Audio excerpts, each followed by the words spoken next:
नमस्कार, बहुत बहुत स्वागत और अभिनंदन आप सभी का द डिबेट में। मैं ब्रजेश मिश्रा हूं। बहनों भाइयों, भारत की संसद ने पिछले हफ्ते एक महत्वपूर्ण 3 कृषि से संबंधित विधेयकों को भारत की संसद यानी लोकसभा और राज्यसभा से पारित कर दिया है। अब इसमें 3 नए संशोधन किए गए हैं और इन संशोधनों के जरिए कृषि के निजीकरण, कॉन्ट्रैक्ट फार्मिंग और खरीद राज्यों के में जो खरीद के प्रावधान थे उनको सीमा का विस्तार करके पूरे देश में किसान कहीं भी अपनी प्रॉपर्टी को, अपनी फसल को बेच सकता है। बहुत बड़े बदलाव किए गए हैं इन विधेयकों के जरिए और इन संशोधनों में जो सुझाव दिए गए हैं और जिस तरह के प्रावधान दिए गए हैं वो निश्चित तौर पर कई बार बहुत चिंता का विषय प्रकट करते हैं, लेकिन सरकार का दावा कुछ और है। तो सबसे पहले हम सरकार के दावा की चर्चा कर लेते हैं और उसके बाद इसको लेकर जो चिंताएं जताई जा रही हैं उस पर बात कर लेते हैं। सरकार का कहना है कि एक ऐसा इकोसिस्टम वो क्रिएट करना चाहते हैं ताकि फसल उपजाने वाले यानी किसान और खरीदार के बीच कोई तीसरा ना हो और सीधे वो कॉन्ट्रैक्ट फार्मिंग के जरिए जो भी सामान उपजाते हैं, जो भी कृषि उत्पाद उपजाते हैं वो सीधे बेच सके, सीधे पहुंचा सके और सिर्फ अपने ज़िले की मंडियों तक ही बेचने की सीमा को भी हटा दिया गया है, दूसरे राज्यों में जाकर बेच सकते हैं। तो पहला विषय यह है कि उत्तर प्रदेश हो या पंजाब हो या हरियाणा हो या देश भर में हो, तो मोर देन 86% छोटी जोत के किसान हैं। वो अपने ज़िले क्या, अपने ज़िले के मुख्यालय क्या, अपने तहसील हेडक्वार्टर तक अपना अनाज पहुंचाने में उनके समक्ष कठिनाई आती है। तो वो दूसरे राज्यों में 80 रुपये 75 रुपये लीटर डीजल डालकर कहाँ जाएंगे, ये एक गंभीर प्रश्न है। क्या ये विधेयक किसानों के लिए है या फिर प्राइवेट कंपनियों के लिए है? इसका किसानों को क्या लाभ है? जो किसान तहसील मुख्यालयों पर ट्रैक्टर से जाकर अपना सामान नहीं बेच पाता, मान लीजिए कि लखनऊ का किसान है, तो क्या वो भोपाल, अहमदाबाद, गुजरात, बम्बई, तमिलनाडु जाकर बेचेगा? तो ट्रांसपोर्टेशन कास्ट आएगी तो उसका खर्चा कौन बियर करेगा? तो जाहिर सी बात है कि इसका बहुत फायदा किसानों को नहीं मिलने जा रहा। ये दावा और इसके पीछे की हकीकत। दूसरा ये है कि कॉन्ट्रैक्ट फार्मिंग होगी, यानी किसानों के साथ अब निजी कंपनियां करार करेंगी, यानी अब बीज भी वो देंगी, टेक्नोलॉजी भी वो देंगी, किसान जितना उगाएगा सारा एक कॉन्ट्रैक्ट के तहत उस कंपनी को देना पड़ेगा।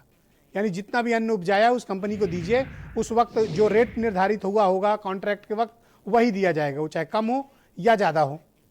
और अगर आपने कम उपजाया है तो पेनाल्टी, ज़्यादा उपजाया है तो क्या होगा, अभी इसका कोई मसला नहीं है। और अगर किसान उतना नहीं देता तो पेनाल्टी अलग से झेलेगा। एक प्रावधान किया गया है कि अगर कॉन्ट्रैक्ट फार्मिंग में कोई समस्या है तो एसडीएम के पास जा सकते हैं। तो एसडीएम कौन है, ये भी आप समझिए सरकार का ही बैठाया हुआ नुमाइंदा है। तो इसके मसले बहुत ढेर सारे हैं। कॉन्ट्रैक्ट फार्मिंग एक तरीके से खेती का निजीकरण, इसके नुकसान बहुत हैं। कौन से बीज दिए जाएंगे, किस तरह की टेक्नोलॉजी होगी और सारा फसल प्राइवेट कंपनियां खरीदेंगी। तो क्या ये एक ही सेक्टर, इस पूरे पैंडेमिक के दौरान आपने देखा होगा बहनों भाइयों कि अगर कोई सेक्टर ग्रो किया है तो सिर्फ एग्रीकल्चर है 3%, बाकी सब -23%, कोई 39% माइनस में गए हैं सेक्टर। केवल एग्रीकल्चर सेक्टर बढ़ा है और अब उसका भी निजीकरण हो रहा है। तीसरा जो प्रावधान किया गया, तमाम महत्वपूर्ण चीज़ों को आवश्यक कमोडिटी के दायरे से हटा दिया गया, जिसमें दलहन, तिलहन, खाद्य तेल, प्याज, आलू को आवश्यक वस्तुओं की सूची से हटाने का प्रावधान है। यानी अगर इसको किसी ने स्टोरेज कर लिया तो अपनी मनमानी कीमतों पर बेच सकता है और इसको अपनी मनमानी कीमतों पर ला भी सकता है। तो क्या ये किसानों के पक्ष में लाया गया बिल है या फिर ये प्राइवेट कंपनियों के लिए पक्ष में लाया गया बिल है? ऐसे कितने किसानों को आप जानते हैं बहनों भाइयों जो इस स्थिति में हों कि वो अपने खेतों की उपज को दूसरे राज्यों में जाकर बेच पाएं, वो भी तब जब एमएसपी को लेकर तमाम तरीके के संशय हैं। इस पूरे विधेयक में भारत सरकार ने कहीं भी एमएसपी वर्ड का इस्तेमाल नहीं किया है, जिसको लेकर सर्वाधिक चिंता, यानी गारंटीड एमएसपी नहीं है। अगर मान लीजिए कि आप गेहूं उपजाते हैं और गेहूं की एमएसपी यानी न्यूनतम समर्थन मूल्य 1750 रुपये सरकार ने निर्धारित की है, तो 1750 के नीचे खरीद नहीं हो सकती। आजकल भी दलाल सक्रिय रहते हैं, 100 रुपये, 150, 200 रुपये नीचे पे खरीद लेते हैं एमएसपी के और बाद में जाकर सरकारी दुकानों में या सरकार को वही उतने ही रेट पर बेच देते हैं, कमीशन खाया जाता है। लेकिन अगर एमएसपी तय नहीं है, एमएसपी गारंटीड नहीं है, तो फिर किसानों की फसल को रेट मनमाना तय किया जाएगा। कुछ आढ़तिये, कुछ निजी कंपनियां अगर रेट लॉक करके बैठ गई तो इन किसानों का क्या होगा और इनके ग्रीवियंसेस का रिड्रेसल कहाँ पे होगा, ये अपनी शिकायतों का समाधान कैसे करेंगे? तो कोई मुझे बताए कि इसमें से किसानों का हित कहाँ है? ये विधेयक में किसानों को क्या मिल रहा है? कहा जाता है कि मार्केट ओपन कर दिए, कहीं भी अपनी फसल बेच लीजिए। तो भाई साहब इस समय किसान को छोड़िए, जब वो गेहूं उपजाता है, आलू उपजाता है, 2 रुपए किलो भी नहीं बिकता है, 1 रुपया किलो भी नहीं बिकता है, सड़ जाता है, फेंकना पड़ता है, मिलना तो बहुत दूर की बात है। स्टोरेज की फैसिलिटी बहुत कम है और उसकी कीमतें स्टोरेज रखने की बहुत हाई है। उसको कोई किसान कैसे अफोर्ड कर पाएगा कि लंबे समय तक उसको होल्ड कर ले? तो होल्ड कौन करेगा? सस्ते में प्राइवेट कंपनी खरीदेगी, वो इन्वेस्ट करेगी और होल्ड करेगी, मुनाफा भी वो खाएगी। तो यानी उपजाए किसान, माल बनाएगा प्राइवेट कंपनी वाला। तो यानी छोटे छोटे दलाल हटा दिए गए हैं बीच से। अब एक दो बड़ी कंपनियां आपकी सारी उपज खरीद लेंगी, जिसे हम कॉन्ट्रैक्ट फार्मिंग कहते हैं। ये स्थिति क्या किसानों के लिए बेहतर है? शायद नहीं है। यही कारण है कि भारतीय जनता पार्टी के सर्वाधिक सबसे पुराने सहयोगी दल अकाली दल ने इस्तीफा दे दिया है सरकार से। हरसिमरत कौर बादल ने इस्तीफा देकर हट जाना कबूल किया, लेकिन इस विधेयक को उन्होंने कबूल नहीं किया। तो सरकार अपने ही सहयोगियों को नहीं समझा पा रही, तो जनता को और किसानों को क्या समझाएगी? और आपने देखा होगा कि आज उत्तर प्रदेश में जबरदस्त प्रदर्शन हुआ है किसानों का।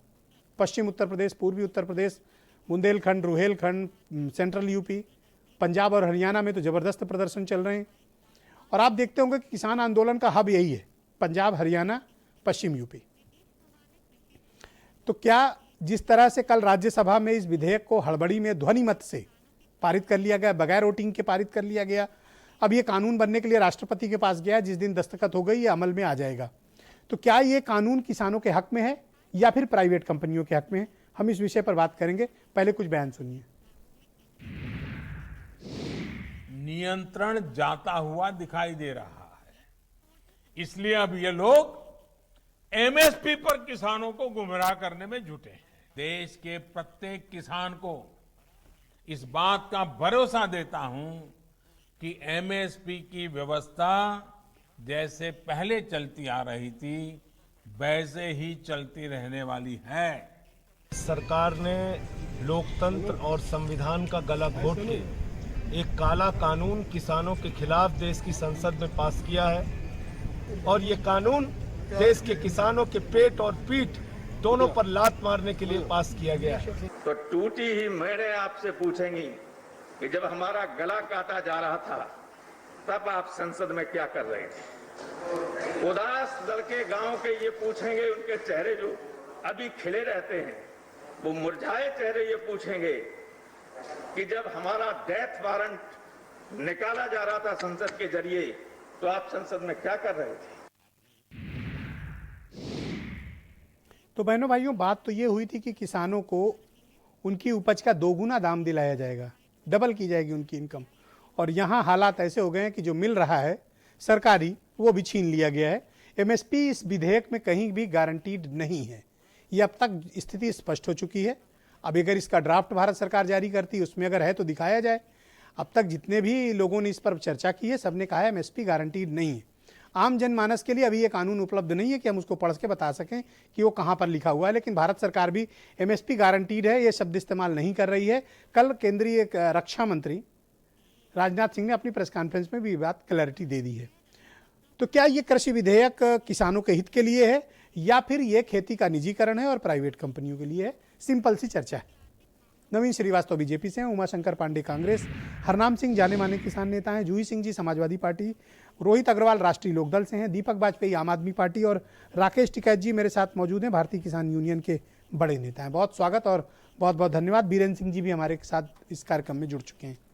भाई नवीन जी, बात तो ये हुई थी कि आप किसानों की आय दोगुनी करेंगे, लेकिन अभी जो 3 विधेयक पारित हुए हैं भारत की संसद से, इसमें कहीं भी गारंटीड एमएसपी नहीं है। तो जब एमएसपी नहीं है तो किसानों को उसकी उपज का मूल्य कहाँ से मिलेगा? कौन देगा उसको? ब्रजेश जी देखिए, 3 ऐसे विषय हैं जिस पर लगातार विपक्ष और हमारे किसान चर्चा करना चाहते हैं और आपने भी उन विषयों को उठाया। एमएसपी गारंटीड है या नहीं? ये एमएसपी के लिए ये विधेयक नहीं थे, ये जो पुराने प्रचलित कानून थे उनके लिए विधेयक था। और एमएसपी के लिए माननीय प्रधानमंत्री जी ने और केंद्र सरकार के सभी मंत्रियों ने बिल्कुल स्पष्ट किया है कि एमएसपी जैसे पहले लागू थी वैसे ही लागू रहेगी। कारण क्या है ब्रजेश जी? आप देखिए, कोरोना आपदा काल में 80 करोड़ लोगों को जो हमने मुफ्त में राशन देने का काम किया, तो उसको हमको भविष्य में भी इसकी जरूरतें हैं। तो क्या हम अमेरिका से खरीद के लाएंगे? ऐसा तो है नहीं। हमको अपनी जो पब्लिक डिस्ट्रीब्यूशन सिस्टम है उसको चलाने के लिए एमएसपी के रेट क्या पर प्राइवेट सरकार कंपनियों को खेती बेचते सुन लीजिए जरा। अब आपने नहीं, मैं क्रॉस क्वेश्चन करूंगा। नहीं ऐसा बिल्कुल क्रॉस क्वेश्चन करिए, मुझको अपना कंप्लीट कर लेने दीजिए। आप सारे क्रॉस क्वेश्चन सबका मैं जवाब दूंगा। दूसरी जो चीज है एपीएमसी एक्ट को लेकर जो हो रहा है, विरोध कौन कर रहा है? कांग्रेस पार्टी, जिसने 2012 मेरे पास आज मैंने रिकॉर्डिंग देखी, श्रीमान कपिल सिब्बल कांग्रेस के मंत्री 3 दिसंबर 2012 को संसद में सारी वो खूबियां गिना रहे थे कि एपीएमसी एक्ट को क्यों खत्म करना चाहिए, इससे क्या क्या लाभ तो है। जो कांग्रेस है वही बीजेपी है, जो बीजेपी है वही कांग्रेस है। सर सुन लीजिए, 2019 में कांग्रेस ने अपने घोषणा पत्र में भी लिया था। अब बात एपीएमसी एक्ट रहना चाहिए या नहीं रहना चाहिए।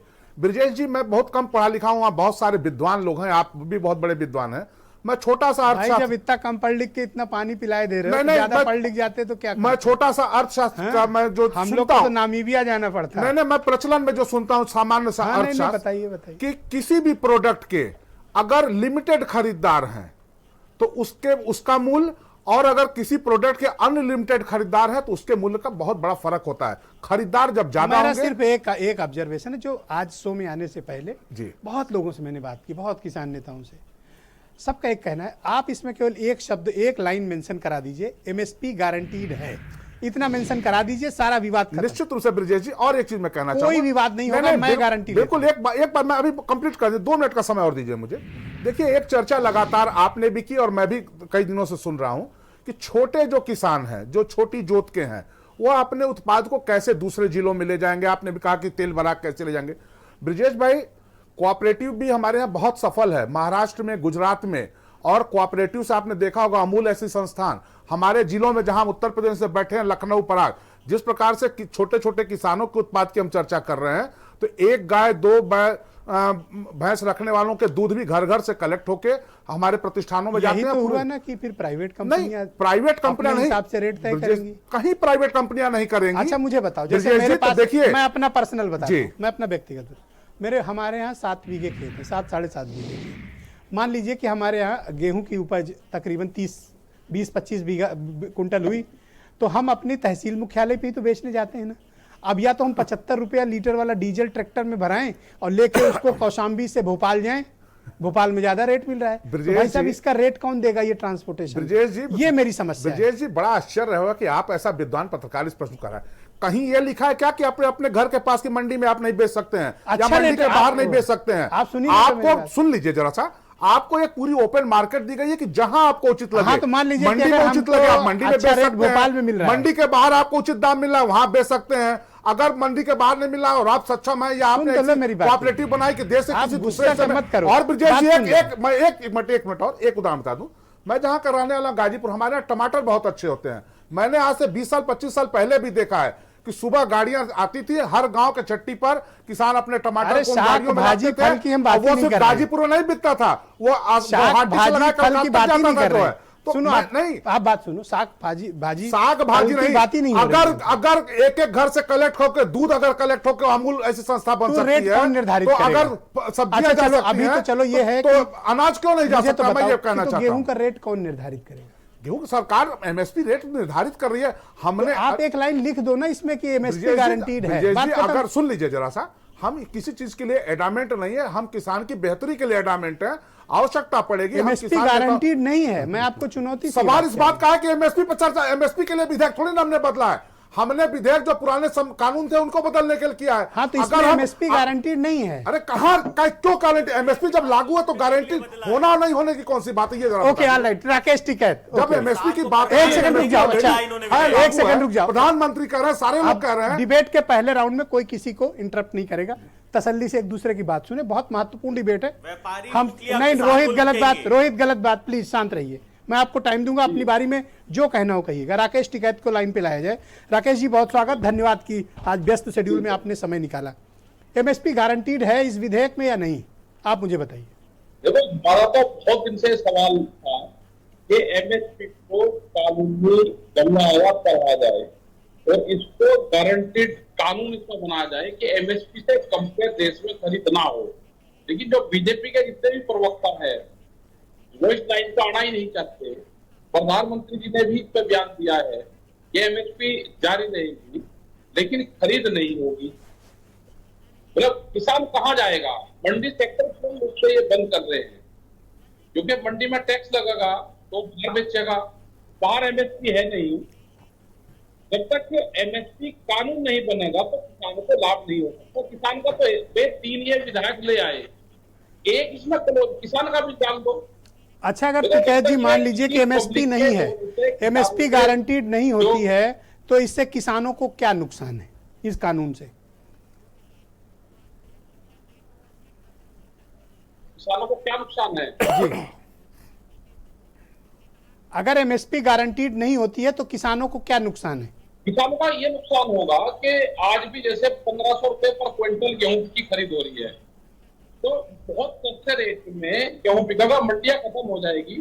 जो हरियाणा और पंजाब में सबसे ज्यादा विरोध है वो ये था कि हमारे लखनऊ तक का, बाराबंकी तक का गेहूं और धान हमारा वहां पे हरियाणा में मिलता था मंडियों में। पर देखिए कितना अच्छा ऑप्शन नवीन जी ने दिया है। मैं कहता हूँ सुनिए तो, कितना अच्छा ऑप्शन दिया है। मान लीजिए कि आप मुजफ्फरनगर शामली में रहते हैं, तो आप अपना बढ़िया गेहूं या उपजाते हैं, तो आप उसको जाके तमिलनाडु में बेच आइए। 20 कुंटल ट्रैक्टर में ला दिए, 75 रुपया डीजल वाला ट्रैक्टर में डालिए, ड्राइव करके तमिलनाडु पहुंचिए, अच्छा रेट मिलेगा। देखो ये भी उन्होंने गलत जानकारी दे रहे हैं देश की जनता को कि हमने किसानों को वो खोल दिया कि वो कहीं बेच। मुझे लगता है ट्रैक्टर भी बिक जाएगा उसमें। अरे अभी राकेश टिकैत जी ने कहा कि देखो भाई, देखो बाराबंकी और लखनऊ के किसान लेके हरियाणा में बेच डिबेट का डिसिप्लिन मत तोड़ो, हरियाणा में आप जाके गलत बेचते बात, तो तमिलनाडु में डिबेट का बेच सकते डिसिप्लिन हैं। मत तोड़ो। ये कौन सा प्रश्न आप नहीं कर रहे हैं? नवीन जी देखो, एक बात है, सुन लो, नहीं, डिबेट तो का राकेश प्रथम टिकैत चरण है साहब ना, कह रहे हैं इस बात प्रथम चरण है, सुन तो लो, उनका गला मत दबाओ। कानून नहीं बनेगा, ये आंदोलन हमेशा जारी रहेंगे। इनको कानून अच्छा, आप तो ये देखो, राज्यसभा से 1 मिनट टिकैत साहब, अब राज्यसभा से पारित हो गया है, अब बस फॉर्मेलिटी है, किसी भी वक्त राष्ट्रपति दस्तखत कर देंगे और ये नहीं हो कानून जाएगा। वो तो भाई इनका बहुमत है, कब तक। तो आप क्या कर लेंगे? नहीं, आप क्या कर लेंगे? हम क्या करेंगे, इनको विरोध तो करते। नहीं, क्या लेंगे आप? और किसानों की असहमति इस पर रहेगी। ओके, देखो, अगर जिससे एक नया देश में आया था, भूमि अधिग्रहण एक्ट बना था, उसमें सारी पार्टी के लोगों ने उसको सहमति ओके। जताई और वो एक बढ़िया दस्तावेज टिकैत साहब, मेरे साथ और भी बहुत प्रतिष्ठित मेहमान है, मैं चाहता हूं कि उनको भी आप सुने। जूही सिंह जी हैं और ये पेशे से किसान भी हैं, बहुत स्वागत, और समाजवादी पार्टी की सीनियर स्पोक्स पर्सन है। जूही सिंह जी, गारंटीड एमएसपी नहीं है इस विधेयक में, जितना मैंने पढ़ा है, मेरे हिसाब से गारंटीड एमएसपी नहीं है। दूसरा, कॉन्ट्रैक्ट फार्मिंग की जो शर्तें हैं और जिस प्रकार से अभी ओपनिंग इसमें डिटेल्स आई हैं, उससे ऐसा लगता है कि कृषि का कारपोरेटाइजेशन हो रहा है, कृषि का निजीकरण हो रहा है। अब अगर मान लीजिए कोई प्राइवेट कंपनी है, अगर उसने तय कर लिया किसी किसान के साथ कि ये तुमको बीज दिया, ये टेक्नोलॉजी दी, ये सपोर्ट दिया, अब जितना पैदा होगा उसको 20 रुपया कीमत पर हमें दे दो, और उस वक्त रेट चाहे भले 30 रुपए हो।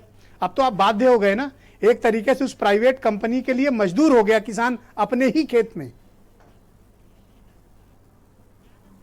ठीक है ना नवीन जी? ब्रजेश जी, भारतीय जनता पार्टी की बात मैंने सुनी, जाके फिर न फटे बिवाई वो क्या जाने पीड़ पर आई। इनको क्या पता है कि इस किसान की पीड़ा क्या होती है। केवल एमएसपी से ये सीमित नहीं है, एमएसपी पहले भी हमारे भारत में केवल 6% किसान बेच पाते थे। न्यूनतम समर्थन मूल्य केवल कहने की बात है, जो आप अनाउंस करते हैं उसमें लागत भी निकलती। मंडी की बात आप कर रहे हैं, किसान के लिए क्रय केंद्र तो सरकार खोल नहीं पाती है। ये पूरे जो 3 विधेयक हैं, ये सरकार किसान को आत्मनिर्भर बना रही है कि हमें तुम्हारा वोट चाहिए, हमें तुमसे कोई मतलब नहीं है। तुम बाजार में जाओ, बाजार की फोर्सेस के अकॉर्डिंग काम करो। किसान के पास पर ये तो इन्होंने कहा था कि ये इनकम डबल करेंगे, किसी भी कॉन्ट्रैक्ट फार्मर डबल इनकम करेंगे बता रहे थे।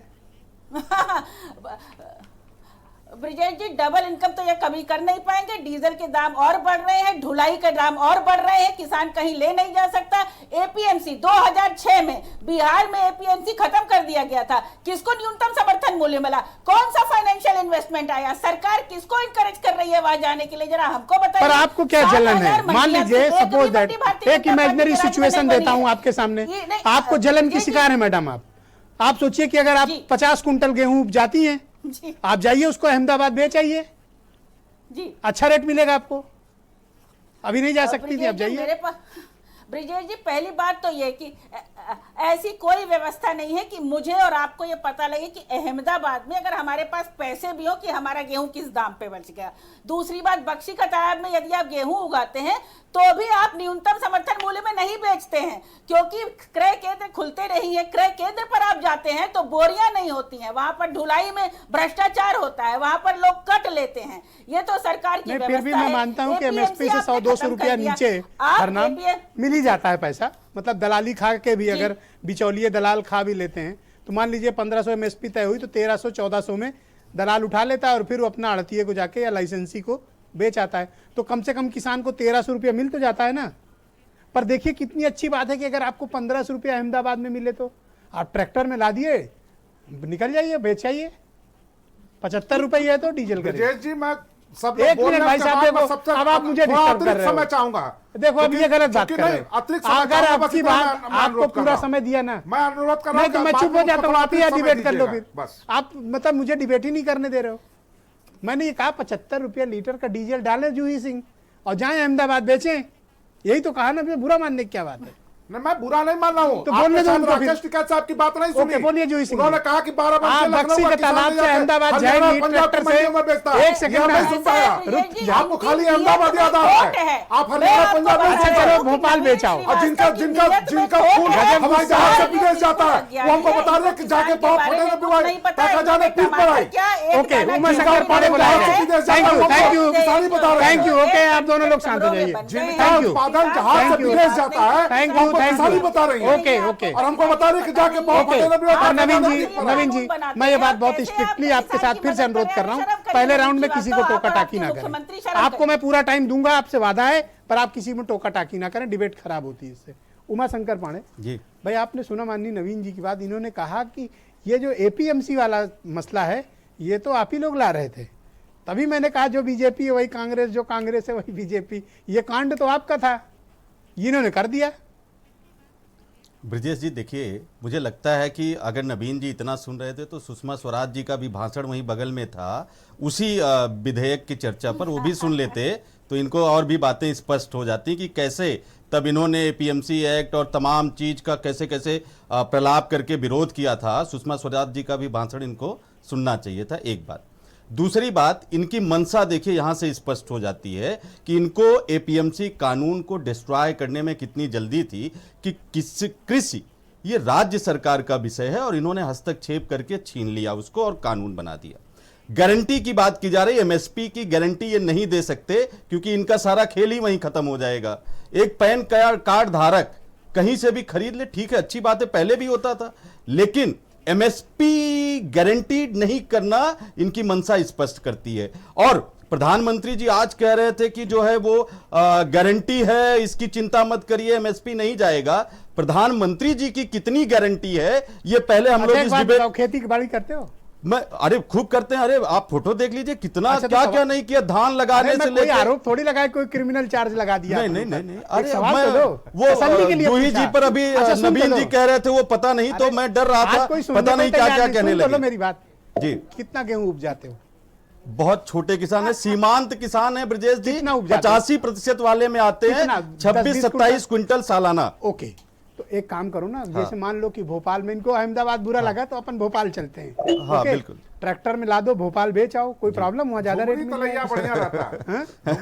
नवीन जी मैं वही कह रहा हूँ, कितना खर्चा आएगा भोपाल तक ट्रांसपोर्ट करने में? डीजल का दाम, पेट्रोल का दाम सब बढ़ा दिया, सब बढ़ा दिया ब्रजेश जी।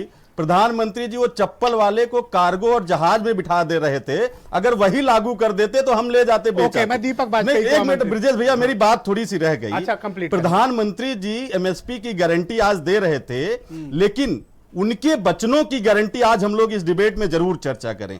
काला धन की गारंटी दिया था, 2 करोड़ रोजगार की गारंटी इन्होंने दी थी। इन्होंने जो है नोटबंदी पर 50 दिन मांगे थे, कोरोना पर इन्होंने 21 दिन मांगे थे। ऐसे प्रधानमंत्री जी की कितनी गारंटी है ये भी जनता समझ रही है। सहयोग करिए और डिबेट को एक अच्छे तरीके से ले चलते हैं। हमारे किसान भाइयों की है, जो भी हम खाते हैं उन्हीं का दिया हुआ है। दीपक बाजपेयी को आमंत्रित करता हूं, आम आदमी पार्टी के स्पोक्स पर्सन है, दिल्ली से जुड़ चुके हैं। भाई दीपक जी, किसी विषय पर आपकी नाइत्तेफाकी है, किसी विषय पर आप सहमत नहीं हैं, तो आप उसका संसदीय परंपराओं के अनुसार ही विरोध करेंगे। ऐसा तो है नहीं कि किसी की कॉलर पकड़ लेंगे, किसी का माइक तोड़ देंगे, कोई किताब फाड़ डालेंगे या टेबल पे चढ़ जाएंगे। क्या विरोध का ये तरीका उचित था या जो कुछ संजय सिंह ने किया?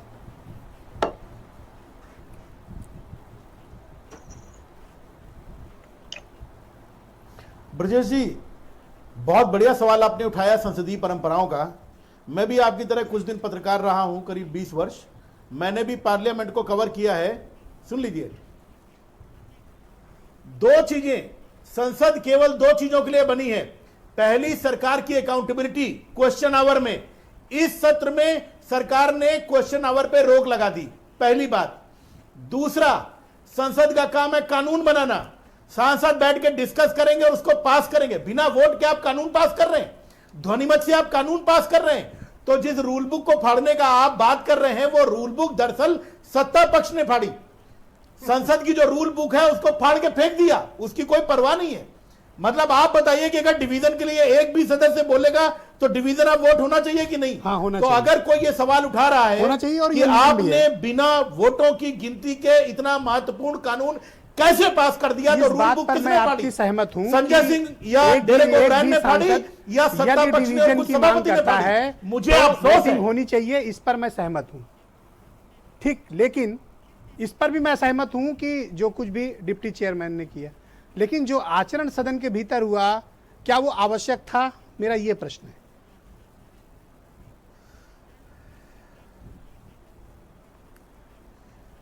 मैं आपसे पूछ रहा हूं, संसद के अंदर आचरण की बात कर रहे हो। संसद कहां है? संसद ना तो वो क्वेश्चन आवर हो रहा है जो संसद का प्राथमिक कार्य है, ना कानून पर वोटिंग हो रही है जो संसद का दूसरा काम है। तीसरा कौन सा काम संसद का है? हम संसद के अस्तित्व की रक्षा के लिए लड़ रहे थे। ये हमारा विरोध प्रदर्शन इसलिए था। संसद की तो उन्होंने हत्या कर दी, संसदीय भावना की हत्या कर दी, क्या ये खेती संसद का के कार्यों की निजीकरण हो हत्या रहा कर है? दी। दूसरी चीज, सवाल नंबर 1। सवाल नंबर 2, क्या एमएसपी गारंटीड है इसमें अथवा नहीं है?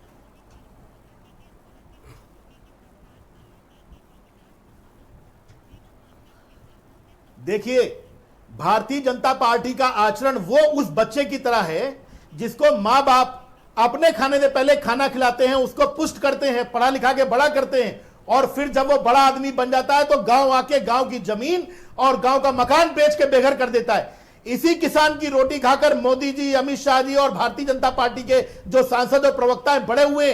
हमारे बाप की हैसियत है, हमारे पिता की हैसियत है किसान की, और उस किसान के साथ क्या धोखा। सुनिए, जमींदारी एबॉलिशन एक्ट 1950 पढ़िए। वहां छोटे भूमिधर जो हैं, जिनकी लैंड होल्डिंग छोटी है, उनको प्रमोट करने का कॉन्सेप्ट है। यहां पर ये इन्होंने नए जमींदार पैदा कर दिए हैं। हमारे संविधान ने जिम्मेदारी एबॉलिशन एक्ट में जो जिम्मेदारी खत्म की थी, इन्होंने कॉर्पोरेट जिम्मेदार लाके खड़ा कर दिए और किसान को के लिए कुछ बचा के रखिए। बना दिया है। ये धोखा है किसान के साथ। तीसरी बात, दीपक जी मैं जानता हूं आप बहुत सीनियर जर्नलिस्ट हैं और मैंने आपको कई अखबारों में आपकी खबरें भी पढ़ी। एक सवाल पूछ लीजिएगा। हाँ, बस मैं पूछ लूंगा, पर आप मुझे सहयोग करो कृपया, नेक्स्ट राउंड के लिए बचा दो। मैंने आपकी खबरें बहुत अमर उजाला और इंडियन एक्सप्रेस में पढ़ी। आप बड़े नामचीन पत्रकार हैं, मैं जानता हूं आपको। मैं रोहित अग्रवाल को आमंत्रित करता हूं, राष्ट्रीय लोकदल के स्पोक्स पर्सन है। भाई रोहित, नहीं सर, रोहित मैं आपसे, मेरा सीधा सवाल है, क्या इस नए विधेयक में एमएसपी गारंटीड है? पहला सवाल। और दूसरा, ये कॉन्ट्रैक्ट फार्मिंग जो हो रही है, इसका किसानों को कोई लाभ होगा? और तीसरा, अब आपके लिए पूरे देश की मंडी खुल गई है, कहीं भी जाइए बेचाइए सामान अपना, क्या प्रॉब्लम है? अब क्या स्यापा है आपको? ब्रिजेश जी, ये सरकार 14 दिन में गन्ना किसान का भुगतान करने का वादा करके आई थी और इसने वहां से धोखा करना शुरू किया था किसान के साथ कि 14 आज तक गन्ना किसान का भुगतान इन्होंने नहीं किया है। उसके बाद आज स्थिति यह है कि इन्होंने पूरी तरीके से किसान को बर्बाद करने का काम किया है इस अध्यादेश को लाके। किसान गुलाम हो जाएगा उद्योगपतियों का। उद्योगपतियों की गुलामी करते करते इन्होंने किसान को बेचने का काम किया है। अगर एमएसपी गारंटी है तो कानून में लिख दो ना, अध्यादेश में लिख दो, बात खत्म हो गई। आप अध्यादेश में लिख दो कि एमएसपी गारंटी है। प्रधानमंत्री ने वादा किया था, नोटबंदी में 50 दिन मांगे थे और कहा था चौराहे पे आऊंगा मैं, ठीक है। वो आज हमको पता है नोटबंदी का क्या असर हुआ, जीएसटी का क्या असर हुआ। प्रधानमंत्री ने कहा था 21 दिन के अंदर कोरोना की लड़ाई लड़ेंगे। एक काउंटर क्वेश्चन, पूरा देश मोदी जी को एक विश्वसनीय नेता मानता है, एक बेहतरीन प्रधानमंत्री देश मानता है, सबने इनको सर्वाधिक बहुमत के साथ चुना है। आज भी लोग ये कहते हैं कि मोदी जी ने कहा है तो ठीक ही कहा हुआ है। उसके बावजूद आपको क्यों अविश्वास है मोदी जी पे? पूरे देश को अविश्वास है, पूरे देश के साथ। एक बार नहीं, नोटबंदी में 50 दिन मांगे थे, इन्होंने कहा था अगर देश का भला ना हो तो आप मुझे चौराहे पे बुलाइएगा, मैं आऊंगा। आज वो 50 दिन को छोड़िए, आज 4 साल होने को है। उसके बाद क्या स्थिति हुई नोटबंदी से, किस तरीके से छोटा व्यापारी बर्बाद हुआ, किस तरीके से किसान बर्बाद हुआ, हम सबके सामने है। कोरोना की लड़ाई में इन्होंने कहा था महाभारत की लड़ाई 18 दिन में जीती थी, 21 दिन में कोरोना की लड़ाई जीतेंगे। आज 6 महीने बाद हम देश का भरोसा है मोदी जी, क्रॉस कर चुके हैं। मोदी जी से ये देश प्रेम करता है और ये मानता है कि मोदी जी ने कहा है तो ठीक ही कहा होगा। मोदी, आपको पता नहीं क्यों नहीं भरोसा है? दोनों लोग हार गए, उसके बावजूद ये बात बेचने का काम किया है। आप थोड़ा नवीन जी की आत्मा को शांति अगर आज चौधरी अजीत सिंह और माननीय जयंत चौधरी जी सदन में होते, मैं चैलेंज करता हूं भारतीय जनता पार्टी को, ये अध्यादेश पास नहीं कर सकते थे। अगर ये पास कर देते क्या कर लिया संजय सिंह ने? क्या कर लिया? कुछ नहीं कर पाते। अगर आज माननीय चौधरी अजीत सिंह अगर सदन में होते, कुछ नहीं कर नहीं सकते थे। अध्यादेश की कॉपी बनती सदन में, ब्रजेश जी अध्यादेश की कॉपी इस तरीके से चिथड़े होती। से दूर रहने की आदत नहीं है ना। रोहित अग्रवाल ये गुंडागर्दी है, रोहित अग्रवाल ये गुंडागर्दी है आपकी, सत्ता से रोहित अग्रवाल ये गुंडागर्दी है आपकी। ये गुंडागर्दी नहीं चलेगी डिबेट में आपकी। आप ये क्यों फाड़ रहे हैं भाई? गुंडागर्दी नहीं है, किसान बर्बाद हो रहा है, किसान को बेचने का काम किया भारतीय अरे जनता तुम पार्टी लोग ने। बेरोजगार हो गए, तुम बर्बाद हो रहे हो। हम खून बहा देंगे, किसान को बिकने नहीं देंगे। तुम लोग जो सत्ता से बाहर होकर बेरोजगार हो गए ना रोहित अग्रवाल, तुम तुम्हारे नेता लोग, तुम लोग बेरोजगार हो गए। तुम लोग तुम्हारी मानसिक स्थिति बता रही है कि कितना सब चित्तों वाली हरकत कर रहे हो। सत्ता से दूर रहना तुम लोगों से बर्दाश्त नहीं है, इसलिए अब भी चित्ता कर रहे हो। दलाली तुम भड़ुए हो, माननीय अजीत सिंह दलाली की बात करते हो, शर्म आनी चाहिए। हैसियत नहीं थी। मैं चैलेंज कर रहा हूं, असंसदीय शब्दों का प्रयोग करते हो। आज किसान इसलिए सत्ता से दूर होकर मानसिक जिस किसान की विचित्र गलती इतनी है कि चौधरी अजीत सिंह सदन में अरे नहीं चलो है। जाकर जनता से पूछो, सदन में चौधरी नहीं है। अजीत और जयंत तुम्हारे चौधरी क्यों जैसे हारे? दलालों को हुआ बदतमीजी मत करो, बदतमीजी मत करो। तुम लोगों ने एक दूसरे का सम्मान बेचने का काम किया है। तुम्हारे जैसे दलालों पे थू है, धिक्कार है तुम्हारे ऐसे दलालों पे। कैसी भाषा बोल रहे हो? कैसी भाषा बोल रहे हो? दलाल कैसी भाषा बोल रहे हो? काम किया है। अपने जमीन से पूछो, कैसी भाषा की बात करता है? किसान को बेचोगे तुम, किसान को बात बेचोगे। करोगे? आप ऐसी भाषा किसान को बोल रहे बेच के मुझे चलो बदतमीज बात कर रहा बताओगे। है, चलो बात किसान कीजिए। किसान को बेच के हमें बदतमीज इडियट बताओगे। आदमी। उद्योगपतियों की लड़ाई के दलाली बात कर रहा है करोगे खाली। तुम। सत्ता से तुम दूर होकर किसानों को पागल हो बेचने जाएंगे। का काम कर रहे हो। एमएसपी गारंटी अरे कर दो चुप, ना। बात करता है, आप गारंटी कर दीजिए बात करता है। एमएसपी। जनता जिसको खारिज कर दिया, तुम क्या बात किसानों करोगे? का संवैधानिक कह रहे हक खून छीन बहा लिया। देंगे तुमको। किसान कह रहे खून बहा को देंगे, नहीं तुम कर लोग सकता अपने अपने कह रहे विवाद को खून बहा लेके। देंगे। किसान खून सिविल कोर्ट नहीं लेके खून जा है, सकता। दलाली किया इतना सब, गुस्सा जिसकी दिखाना है, पार्टी की सदन में सरकार जाके ने उसके दिखाओ। साथ रखे, दलाली किया नहीं, सब, नहीं, नहीं, खाली सत्ता में रहे सब। ऐसा मत बोलो। नवीन जी ऐसी भाषा मत बोलो। नवीन जी ऐसी भाषा मत बोलो। उद्योगपतियों की नवीन श्रीवास्तव, अरे तुम लोग दलाली कर रहे हो। कर चुके हो आज तुम हम लोग। सदन में होते, हम लोग किसानों के लिए, अरे सदन में कैसे रहोगे? हैसियत की बात कार मत पे करो। रहोगे, तुम लोग मैं सदन में चैलेंज रहोगे। कर रहा हूं तुमको। ये गलत बात है।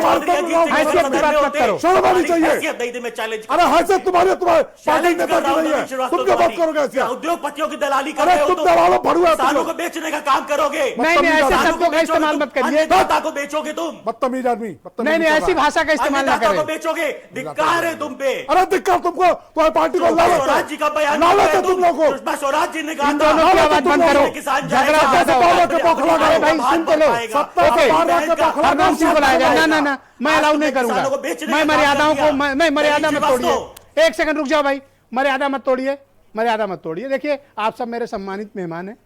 कोई भी मैसेज ऐसा समाज में नहीं जाना चाहिए। आप लोग कृपया धैर्य रखें और एक दूसरे के प्रति प्रेम और अच्छा आचरण रखें। हरनाम सिंह को मैं आमंत्रित करता हूं, बहुत जाने माने किसान नेता है। भाई, क्या हरनाम सिंह इसमें एमएसपी गारंटीड है?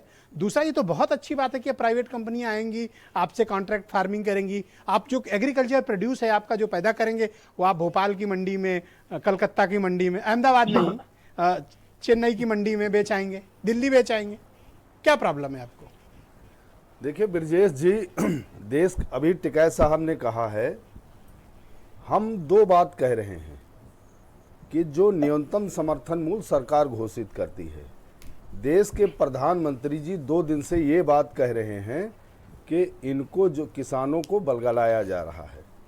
हम कहते हैं कि 1-2 लाइन की एक चिट्ठी प्रधानमंत्री जी बना दें कि जो भी भारत सरकार न्यूनतम समर्थन मूल्य घोषित करेगी उस पे खरीदारी अनिवार्य है।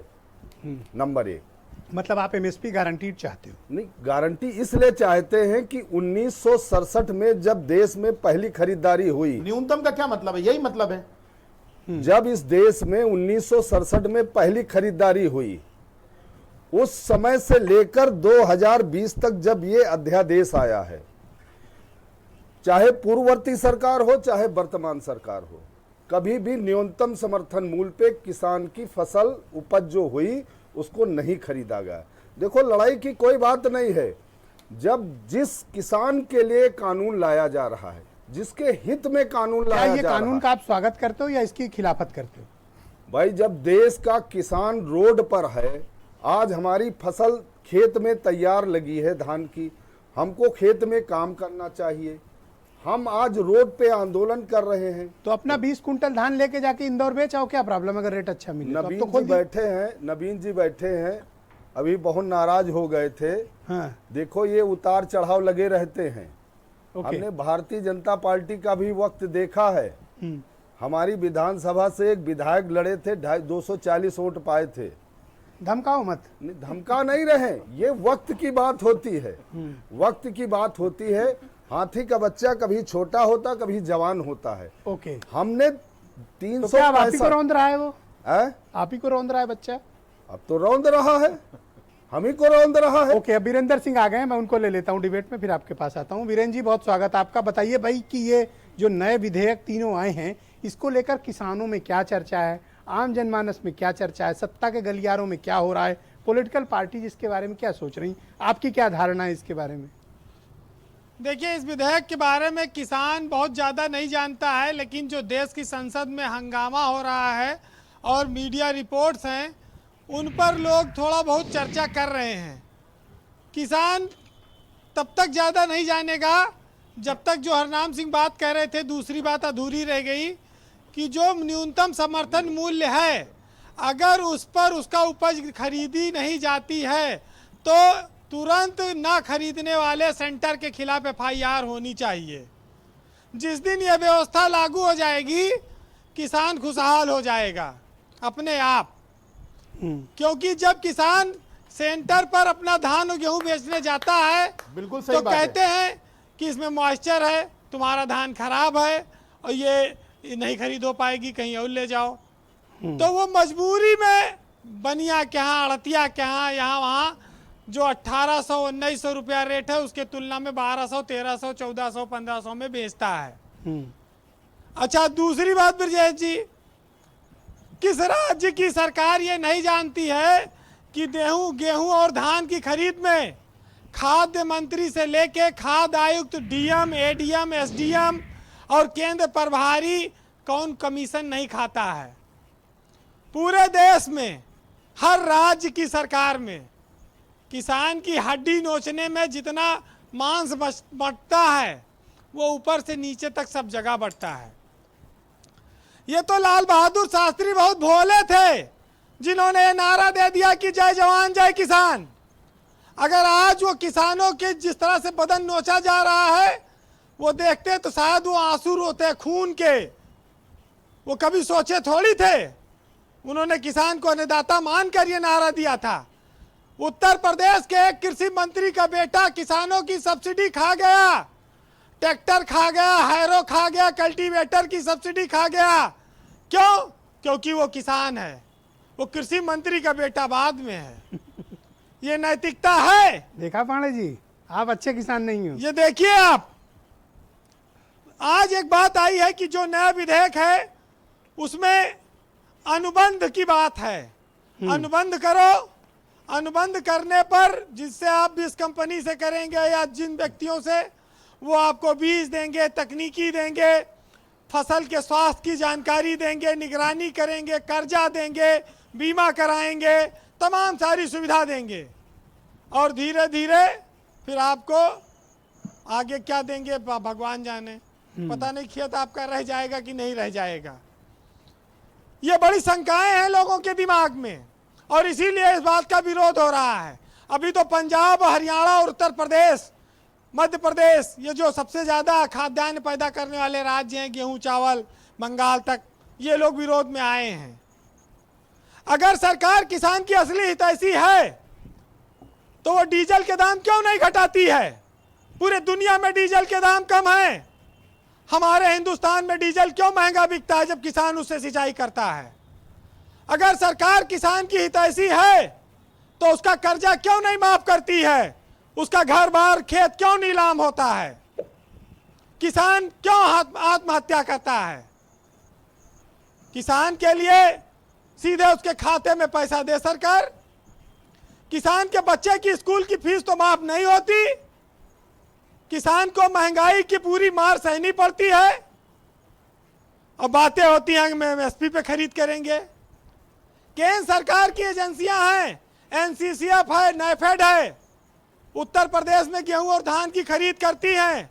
किसी के पास 8 कर्मचारी है, किसी के पास 10। एक बार आप बता रहे थे कि वो आढ़तिया ही जिला प्रबंधक बन के बैठ जाता है, और इनके जिला प्रबंधक 75 जिलों में खरीदते हैं, तो ये आढ़तिया और व्यापारी इनके जिला प्रबंधक हो जाते हैं। और वही कलेक्टर लोग की डीएम की मीटिंग में बैठते हैं जाके, आढ़तिया प्रबंधक बन जाता है। हाँ, आढ़तिया जिला प्रबंधक, सरकारी एजेंसी का, सरकारी खरीद एजेंसी का। वाह। अब आप बताइए, बीजेपी की सरकार इस सच्चाई को जानती है, पिछले 3.5 साल से सरकार है, इसने क्यों नहीं इन एजेंसियों को ब्लैकलिस्ट कर दिया? क्यों नहीं इनकी कमीशन खोरी रोकती है? ये धान और गेहूं में कई करोड़ रुपया कमीशन खाते हैं एक एक जिले से। इनके जो आरएम होते हैं वो स्टेट लेवल के होते हैं, वो अरबपति हो जाते हैं खरीद में। किसान का अगर दर्द जानना है तो सही जगह नब्ज पे हाथ रखो। ये पैरासीटामॉल की गोली खिलाकर कई दिन बुखार उतारते रहोगे, इससे कोई फायदा नहीं होने वाला है। पर अब तो लाद के अपना माल कहीं भी बेच सकते हैं, मतलब यूपी से बाहर भी जा सकते हैं। अरे तो जितना माल उससे ज्यादा ढुलाई दे देंगे, और रास्ता भर पुलिस के चुंगी कौन देगा? हाँ, ये कठिनाई वाली बात। ये सब खाली बेकार की बातें ब्रजेश जी, इनसे कुछ हासिल नहीं, मैं तो जूही सिंह को सजेस्ट कर रहा था कि वो मतलब जितना एग्रीकल्चर प्रोड्यूस है वो जाके भोपाल बेच सकती हैं, इंदौर बेच सकती हैं। एक देखिए, एक चीज बहुत साफ है ब्रजेश जी, ब्रजेश जी, हल्द्वानी से लेकर यहाँ का एक ट्रक का किराया है 35,000 रुपया, यहाँ से मुंबई तक का किराया है 2 लाख रुपया। और कितना गेहूं कितना धान हम वहाँ बेच लेंगे और कहाँ बेच लेंगे? कुछ तो जमीनी हकीकत से प्रधानमंत्री और भारतीय जनता पार्टी को वाकिफ होना पड़ेगा। न्यूनतम समर्थन मूल्य जब तक आप कानूनी अधिकार नहीं बनाएंगे, किसान को न्यूनतम समर्थन मूल्य नहीं। बीरेन जी कंप्लीट करें। जी देखिए, मैं एक चीज ये कह रहा हूँ कि भारत चाहे जितना डिजिटल हो जाए, तरक्की कर ले, लेकिन रोटी जो है वो गूगल से डाउनलोड नहीं हो सकती है। उसे किसान खेत में ही पैदा करेगा, खून पसीने से ही पैदा हो सकती है। और लेकिन बड़े दुर्भाग्य की बात यह है, बहुत ऊंची बात कही, बड़ी दुर्भाग्य की बात यह है जी कि हमारे देश में महिलाओं की इज्जत, किसान की जिंदगी और सैनिक की जान, इन तीनों को छोड़कर बाकी सब कुछ महंगा है। इन तीनों का बस कोई कीमत नहीं है। जी बीरेन जी, तो कंक्लूड करेंगे।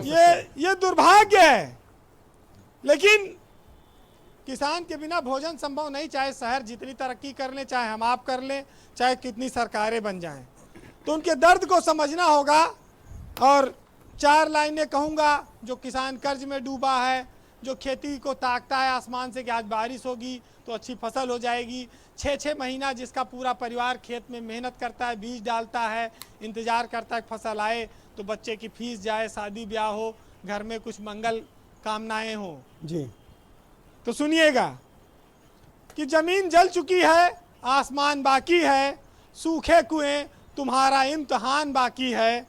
और वो जो खेतों की मेड़ों पर उदास बैठे हैं, उनकी आंखों में अब तक ईमान बाकी है। और बादलों बरस जाना इस बार समय पर, किसी का मकान गिरवी है तो किसी का लगान बाकी है। वाह, बहुत करोड़ों की बात कह दी आपने। बहुत बहुत शुक्रिया, बहुत बहुत धन्यवाद। भाई नवीन श्रीवास्तव जी, भारत में किसानों की जो हालत है वो किसी से छिपी नहीं है। आपको बेहतर पता है कि हमारे किसान भाई बहुत मुश्किल में हैं, बहुत परेशानी में हैं। ये जो नया विधेयक आया है, इसमें इनकी मुश्किलें कम होती नहीं दिख रही। अब ये कानून की शक्ल में आएगा तो भी इनके लिए कोई राहत नहीं है। आपने इनकी इनकम डबल करने को कहा, लेकिन मैं फिर उसी बात पर लौट के आता हूँ कि आप एमएसपी ही गारंटी कर दीजिए। आप बिल्कुल इनको डबल मत दीजिए, बिल्कुल 1.5 गुना मत दीजिए। इनको इनकी खाद्यान्न के जो उपज है ना, उसका मूल्य दे दीजिए। ब्रजेश जी देखिए, दो विषय मुख्य हैं। एमएसपी गारंटीड की जो बात हो रही है, ये जो 3 विधेयक हैं ये पुराने प्रचलित कानूनों को दुरुस्त करने के लिए है। इनका एमएसपी से कोई लेना देना नहीं। एमएसपी जैसे थी पहले वैसे भी है। और ब्रजेश भाई, मैं थोड़ा विनम्रता से कहना चाहूँगा, जब इस देश में जब किसान की बात आती है, जब किसान के उत्पादन की मूल्य की बात आती है, तो स्वामीनाथन कमेटी की भी बात आती है। कांग्रेस ने 2004 अक्टूबर में स्वामीनाथन कमेटी की स्थापना की, 2006 अक्टूबर में रिपोर्ट आ गई, लेकिन 2014 तक कांग्रेस सरकार में रही और उसने उसको कूड़ेदान में रखे रहे।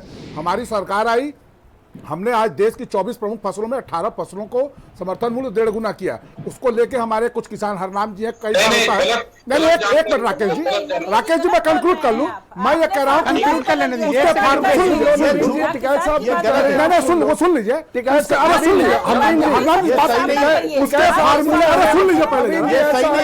फार्मूले को लेके विवाद होता है। फार्मूले को लेकर रुक जाओ, स्वामीनाथन आयोग की रिपोर्ट लागू नहीं की है, झूठ है। बीच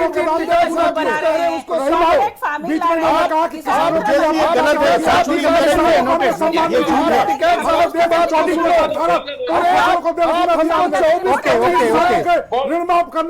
थैंक यू। ओके, सबकी आवाज बंद की जाए और राकेश टिकैत की आवाज खोली जाए। ओके, नो, सबकी आवाज बंद करिए, अब राकेश टिकैत को लाया जाए। भाइयों बहनों, देखो, डिबेट प्रेम से करो। नवीन जी, अब आवाज नहीं जा रही। नवीन जी शांत हो जाओ। नवीन जी शांत हो जाओ। हरनाम, आप भी शांत हो। ओके, राकेश टिकैत जी, आप मुझे बताइए, ये कह रहे हैं इन्होंने स्वामीनाथन की रिपोर्ट ही लागू कर दी। कब की भैया, हमें तो पता ही नहीं चला। नवीन भाई रुक जाओ, आपकी आवाज नहीं जा रही ना, अभी रुक जाओ आप। लागू करिए, वो खास वाला फॉर्मूला लागू करने की बात करी, इसमें 8 का फॉर्मूला लागू करा। आवाज फोन पे ली जाए, आवाज में कुछ प्रॉब्लम आ रही है, आवाज फोन पे लिया जाए। इसमें जो किसान, वो इन्होंने नहीं जोड़ा उसमें। अगर वो जोड़ते तो उसकी कीमतें 1.5 गुना हो जाती। तो अभी इन्होंने A2+SL का करा है, तो उसमें किराया छोड़ दिया, 2 चीजें उसमें छोड़ दी, तो इसलिए कीमतें इनकी नहीं बढ़ी। और जो उन्होंने फार्मूला लिया है वो पूर्ण रूप से गलत फार्मूला है और गलत जानकारी। तो अब आप लोग ये देखिए, अब तो कानून बनने में चंद घंटे बाकी। टिकैत साहब, कभी भी राष्ट्रपति महोदय दस्तखत कर देंगे तो कानून बनेगा। अब आप लोग क्या करोगे? देखो, हमारा तो विरोध है। हम देखो, जैसे फसल बीमा योजना थी, प्रधानमंत्री फसल बीमा योजना थी, वो एक कानून बनना था, वो खराब हुआ। उसमें पहले साल हमने गन्ने को बाहर निकाल लिया और उसके बाद में उसमें चेंजिंग आया। भाई ये खराब होगा तो इसमें चेंजिंग इनको करना पड़ेगा। जिस हिसाब से प्रेशर आ रहा है, मंडियां बंद होगी, किसान बर्बाद होगा, तो और बड़े आंदोलन होंगे। ओके, तो आप ये मानते हैं कि ये जो कृषि विधेयक है, इसके तीनों जो प्रावधान है, ये किसान विरोधी हैं? ये किसान विरोधी है। इसमें हो सकता है कि एक आधा कोई ठीक हो इसमें। वो आने वाले टाइम कांग्रेस के प्रवक्ता उमा शंकर पांडे। भाई पांडे जी, आप मुझे बताइए, आपको किन विषयों पर एतराज है इनमें तीनों कानून में? देखिए ब्रजेश जी, सबसे पहले तो एमएसपी की बात हो गई। दूसरी बात, 1 बाय 1 बोले, सबकी बात जानी चाहिए। कॉन्ट्रैक्ट फार्मिंग की बात ये कर रहे हैं, सबकी आवाज खोल दिया है। गुजरात में कॉन्ट्रैक्ट फार्मिंग लागू है। मोदी जी स्वयं मुख्यमंत्री थे, उन्होंने लागू किया था। और पेप्सिको कंपनी ने कॉन्ट्रैक्ट फार्मिंग करना शुरू किया। नतीजा क्या हुआ? बाद में जब फसल तैयार हुई तो तमाम तरीके की खामियां गिनाकर वो रेट घटाने लगे और करोड़ों रुपए का जुर्माना का मुकदमा पेप्सिको कंपनी ने किसानों के ऊपर कर दिया। मोदी जी इसको जानते हैं, इस बात से अवगत हैं, फिर भी वो कॉन्ट्रैक्ट फार्मिंग ला रहे हैं। 85% किसान सीमांत किसान है इस देश का, उनके पास भंडारण का जगह नहीं है, यानी कि वो औने पौने दामों में ये बड़े बड़े उद्योगपतियों को बेचेंगे। में जो नियम और शर्तें स्टार बना के लिखी जाती है ना, वो किसान बेचारा पढ़ ही नहीं पाएगा। जैसे आप सिम कार्ड लेने जाओ तो नीचे इतनी शर्तें हैं 3 पेज की, आप साइन कर देते हो, कभी पढ़ते हो नहीं पढ़ते हो ना जी। ये किसान बेचारा जो गैर पढ़ा लिखा है, सबसे बड़ी हंसी इस बात और अगली बात, कॉन्ट्रैक्ट फार्मिंग का अनिवार्य किया क्या सरकार ने? अरे यार सुनिए, सुनिए, सुन लीजिए पूरी बात। जब आपके पास नहीं है तो आप ऐसे ही करोगे। सुन लीजिए, चिल्लाइए नहीं, सुनिए, ये क्यों चिल्ला रहे हैं आप? स्वामीनाथन कमेटी का रिपोर्ट लागू करें, आपको पता ही नहीं है। आपको एबीसीडी का ज्ञान नहीं है। आप लोग जवाब दीजिए। ये मोदी ने क्यों लागू किया था? पेप्सिको कंपनी ने किया कि नहीं किया? आपको कुछ पता ही नहीं, आप बस बोले जा रहे हैं। इसके अलावा ब्रजेश जी एक और इसमें सबसे बड़ा घपला समझिए, इस कानून में उद्योगपतियों को फायदा देने का एक और समझिए, कोई भी किसान किसी भी डिस्प्यूट के मामले में कोर्ट नहीं जा सकेगा, ये भी इन्होंने कानून में लिख दिया है। अगर कोई डिस्प्यूट होगा किसानों का उद्योगपतियों के साथ, थैंक यू कोर्ट नहीं जा पाएगा।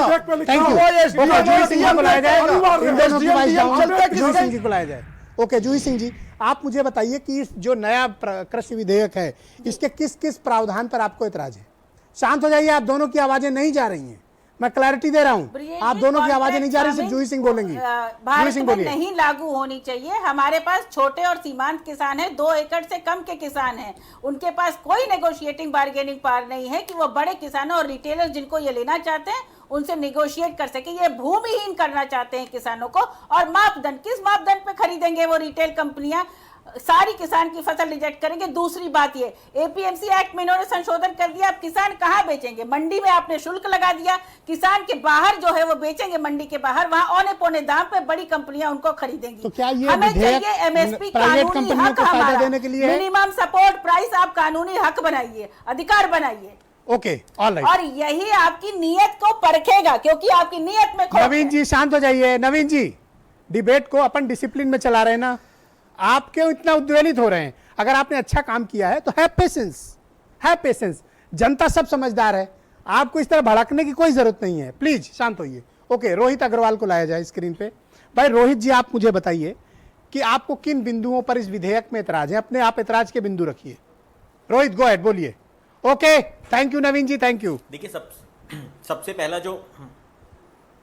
सबसे पहला ब्रिजेश जी जो मुझे एतराज है वो हम लोगों ने डिटेल में डिस्कस किया यहाँ पे एमएसपी पे। अगर आप एमएसपी की बात करते हो और आप कहते हो कि एमएसपी गारंटी है, तो ऐसी स्थिति में आप जो कानून पास कर रहे हो उसके अंदर आप एक लाइन लिख दो कि एमएसपी गारंटी है, अगर एमएसपी के ऊपर खरीद नहीं होगी तो व्यापारी जो होगा वो जेल जाएगा। एक चीज और कहता हूं, अगर वो जेल जाएगा, प्राइवेट जेल जाएगा, हम खुश हो जाएंगे, फार्मिंग में जा रही है। एक बहुत इंपॉर्टेंट पॉइंट है, जो भी company private company contract farming में जा रही है वो एमएसपी से नीचे खरीद नहीं कर सकती। ये भी एक प्रोविजन हो जाए, सारी कॉन्ट्रैक्ट फार्मिंग का पोल पट्टी खुल जाएगी। करेक्ट। हाँ, मैं दूंगा टाइम, आपको दूंगा टाइम। एमएसपी का मतलब मिनिमम सपोर्ट प्राइस। अब मिनिमम सपोर्ट प्राइस को आपको लिखने में क्या दिक्कत है? लास्ट कंक्लूड आपसे कराऊंगा, प्लीज। नवीन जी प्लीज, आज आप कुछ ज्यादा पहली चीज हो गई कि आप साहब मिनिमम सपोर्ट प्राइस किसान को मिलने का हक है कि नहीं है? हाँ, ओके। नंबर 1। नंबर 2, अब आप सोचिए अगर किसी प्राइवेट कंपनी के साथ किसान का विवाद होता है, ऐसी स्थिति में किसान अपना जो संवैधानिक हक है उसका, आप दूसरों को बोलने नहीं दे रहे हो, मुझे आपकी आवाज बंद करनी पड़ेगी। देखो आप बहुत डिस्टर्ब कर रहे हो, आप सुन तो लो दूसरों की बात।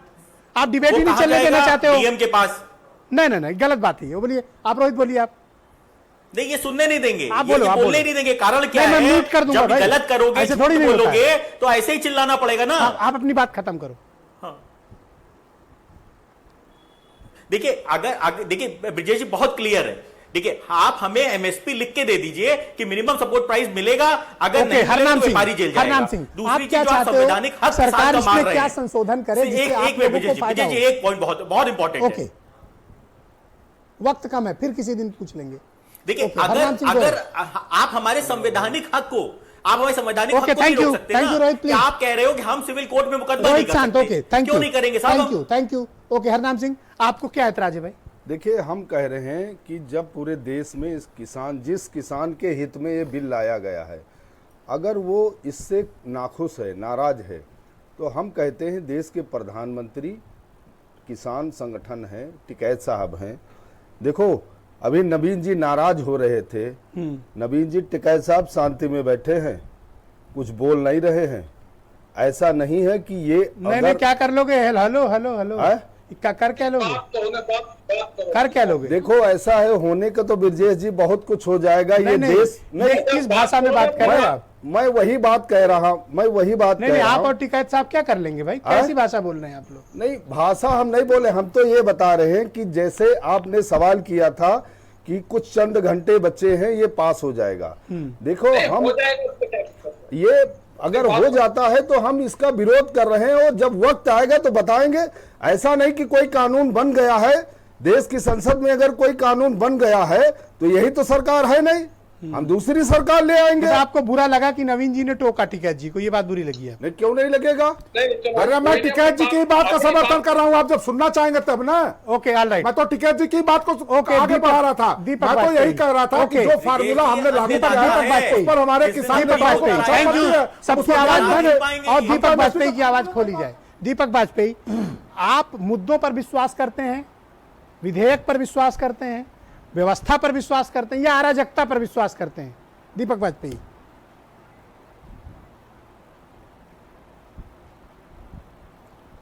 देखिए, हमारा विरोध इस पर है ब्रजेश जी कि 3 संस्थाओं नाबार्ड, नेफेड और एफसीआई तीनों की हत्या करके इस सरकार ने सारी जिम्मेदारी प्राइवेट कंपनियों को दे दी है। अभी थोड़े दिन पहले आपके चैनल पर ही खबर थी कि यूरिया किस तरह से किसानों को नहीं मिल रही है और दर-दर की ठोकरें खाता किसान फिर रहा है, उसको लाठियां मारी जा रही हैं। आपको पता है कि हर खरीद केंद्र के ऊपर ट्रैक्टरों में सामान भर के अपनी फसल भर के किसान खड़ा रहता है, उसकी खरीद नहीं होती है। यह सरकार की जिम्मेदारी थी। इन तीनों से इन्होंने हाथ धो लिया, और जब न्यूनतम समर्थन मूल्य उसका नाम है तो न्यूनतम से भी न्यूनतम मूल्य होगा, उसको खरीद हो जाएगी क्या? अगर केवल एक लाइन जोड़ दी जाए कि न्यूनतम समर्थन मूल्य से नीचे, लेकिन नीम कोटेड क्या आप गुंडागर्दी करेंगे? क्या आप सदन में अराजकता करेंगे? आप पूछिए नवीन जी से। किसान नवीन जी पूछते क्यों नहीं है? मैं पूछ रहा हूँ, क्या गुंडागर्दी होगी? इन्होंने मोदी जी के आने के पहले देश में यूरिया क्या संकट थी, हमारे किसान नेता दोनों बैठे हैं, नीम कोटेड यूरिया हम ले आए, इस यूरिया का संकट हमने खत्म। बोलो दीपक भाई, नहीं बोलता था, बोलिए, नहीं बोलता था, बिल्कुल नहीं बोलता था।